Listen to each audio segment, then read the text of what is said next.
Welcome to Strangeways TV Week in Review in conjunction with Slicing Up Eyeballs. I'm your host, Velvet Rebel. Be sure to subscribe to our YouTube channel below to get all the latest news and Strangeways shows. This week's biggest news was the announcement of the class of 2020 for the Rock and Roll Hall of Fame. Most notable on the list is a long overdue invitation for Depeche Mode and a nod to Cleveland's own industrial legends 9 Inch Nails. From 1981's Speak and Spell to 2017's Spirit, Depeche Mode evolved into one of the most formidable bands in music history. They're also one of the best examples of how rock and roll is defined by the spirit of the artist, not the instruments they use. The annual debates will no doubt rage on about who should have been voted in and who doesn't belong. At the end of the day, it really doesn't matter. Hopefully, Depeche Mode's induction will open the door for Kraftwerk, who influenced, well, everyone who's ever used an electronic instrument. Their albums still sound like tomorrow, and I'm not sure where music would have evolved without them.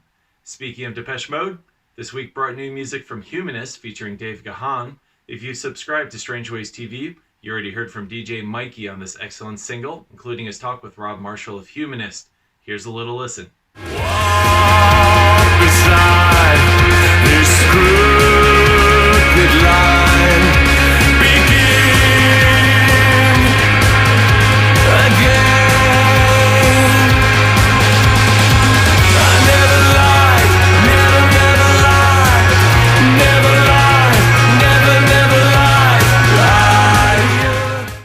Great song, and just another example of Gahan's versatility as a vocalist. I especially love the sense of paranoia created by the skittering rhythm track. There's been no shortage of excellent new music this week, and for me, the Boomtown Rats, unexpectedly, are at the top of the list. Glam Baby is a glitter rock gem that sounds like a lost track from Bowie's Diamond Dogs album. In fact, the song name-checks both Bowie and the New York Dolls. Have a listen.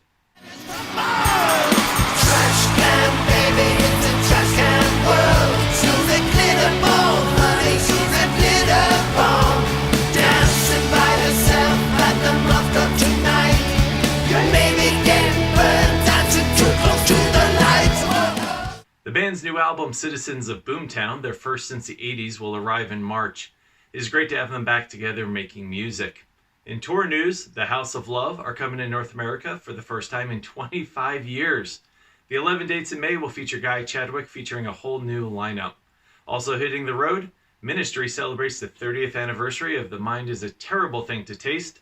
The tour will include KMFDM, who supported them on the tour 30 years ago, as well as a special appearance from Frontline Assembly.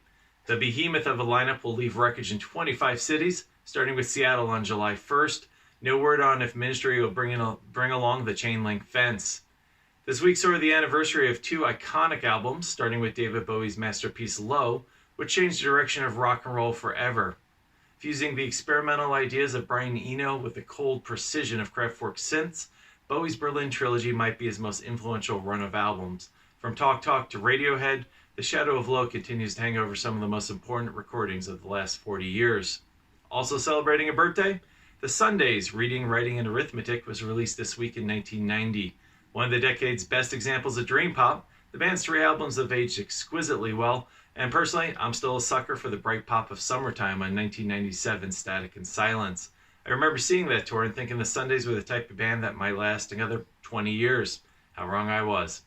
I do remember scouring Napster in the 90s and always getting frustrated people mix up the tag on Wild Horses, attributing it to Cowboy Junkies, another one of my favorite bands. Maybe we'll never get a Sundays reunion, but let's hope their 3 classic albums get a wider reissue in the coming years. All 3 are worth their weight in gold if you're looking for them on vinyl these days.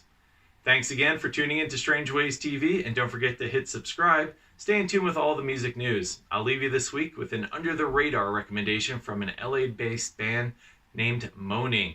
Their new single, Ego, keeps the band's post-punk roots intact with a driving bass line that carries the melody, but where they once used guitars, Moaning surprises with some throbbing synths. The video captures the song's retro vibe with an 80s aesthetic that would have fit nicely on MTV between The Cure and Flock of Seagulls. Have a listen. The highest high, the lowest low.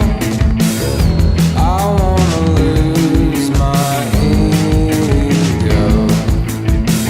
It's easier to complain. Thanks again for tuning in to our Week in Review.